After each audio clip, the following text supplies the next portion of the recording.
We'll guide you through how to get and use CurseForge Minecraft mods. If you find this useful, then please consider subscribing and liking the video. CurseForge has got loads of different Minecraft mods, and so you're wondering how you can get and use them. We'll guide you through this step by step. To go and get started though, you need to make sure you've got Minecraft installed on your computer. As you can see, I do. For now, we can go and quit the game though. Now, what we need to do is go and head to the CurseForge site, so we can go and open up a web browser like so. We can then go and head straight to CurseForge like so. Come to curseforge.com.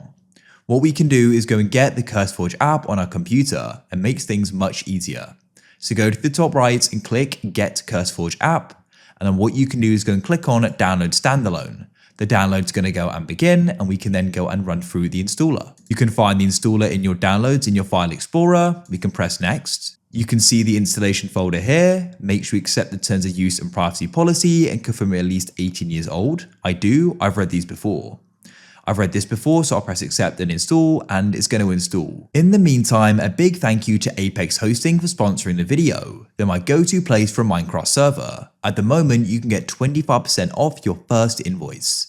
If you're interested, I'll put a link down below in the pinned comment and the description. They've got loads of awesome features, for example, instant setup, so as soon as you get your server, you can go and start playing on it. 24/7 servers and support, meaning you can go and get 24/7 live chat assistance whenever you need it with your server. CurseForge should automatically open, otherwise you can search for it at the bottom of your computer. Go over to the left and you need to go and select Minecraft. If you can't see it, of course, make sure it's installed, and you can click add a game and you can do a scan or manually add it. So go and select it. So here we have modpacks. I've got quite a few here as I've gone and used it before. You probably won't have any. So to go and get started, you can click browse at the top. And what we can do is go and select modpacks, or you can go and select mods depending upon what you want to go and do here. In the top left, you can go and filter for what you want to look for. So you could just go and get a mod pack. To go and get a mod pack, you can browse for one, then press install over to the right, and it's going to go and download and install.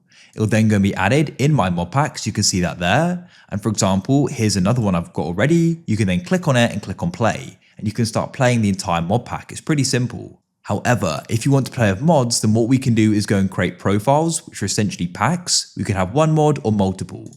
So click on browse at the top, come to the top left, and you can change mod packs to mods like so. Now what I like to do is go and set filters to a certain game version. So you can click here, we could do it for 1.20.1 for example, and now we can start choosing the mods we want to use. So for example, I want to have just enough items, so I'll press on install, and we can then choose we want to install it. We can create a new profile, I'll name this video, and we can then go and press create. It will take us to it, but we can press the back button in the top left, and we can go and find more mods if we want to go and add to it. For example, I might go and get comforts, so I could then go and press install, and I can then this time press select a profile, and I can go and add it to the profile I already have here. So I'll press install again, and it'll go and be added. Now, when you select my mod packs at the top, you can scroll down and go and find it. Here it is. And then what we can do is go and click play like so. In the launcher, if you look to left of play, you'll see the profile. We can then press play and we can go and run it. If I open up my inventory, you can see just enough items to the right here. And if I then go and search for sleeping bag, you can go and see it.